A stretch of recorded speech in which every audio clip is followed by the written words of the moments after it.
ঢাকা উত্তর city corporation ডিএনসিসির mayor Atikul ইসলামের কন্যা বুশরা আফরিন বাংলাদেশের প্রথম চিফ হিট অফিসার হিসেবে নিয়োগ পান গত বছরের মে মাসে। দেশের বিদ্যমান তীব্র তাপপ্রবাহের ঘটনায় আবারও আলোচনায় আসেন তিনি। সম্প্রতি সোশ্যাল মিডিয়ায় এক নারীর নাচের ভিডিও পোস্ট করে দাবি করা হচ্ছে ভিডিওয়ের ওই নারী বুশরা আফরিন। গত ২১ এপ্রিল মাহফুজ নোয়াখালী নামের একটি ফেসবুক পেজ থেকে বুশরা আফরিন নাচছেন দাবিতে ভাইরাল ভিডিওটি পোস্ট করা হয়।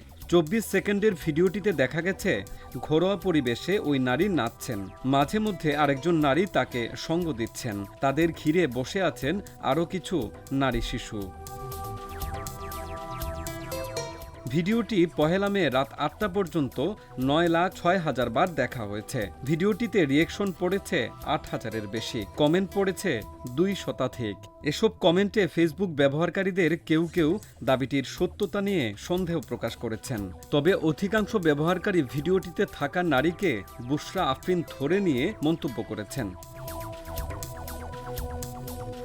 ভিডিওটি থেকে কিছু কিফ্রেম নিয়ে রিভার্স ইমেজ অনুসন্ধানে মুজরা পার্টি নামের একটি টিকটক অ্যাকাউন্টে একই নারীর দুটি ভিডিও খুঁজে পাওয়া যায়।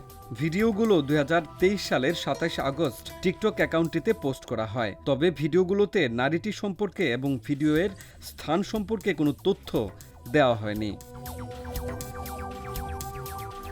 এছাড়া স্ট্রিট পয়েন্ট 633 নামের একটি ইউটিউব চ্যানেলেও ২০২৩ সালের ৯ জুলাই শর্ট ভিডিও আকারে একই নারীর নাচের ভিডিও খুঁজে পাওয়া যায়। এখান থেকেও নৃত্যরত নারীর কোনো পরিচয় খুঁজে পাওয়া যায়নি। তাই ভিডিওয়ের নারীটি আসলেই হিট অফিসার বুশরা আফরিন কিনা তা যাচাইয়ে বুশরা আফরিনের ছবির সঙ্গে নৃত্যরত ভাইরাল নারীর চেহারা মিলিয়ে দেখা হয়।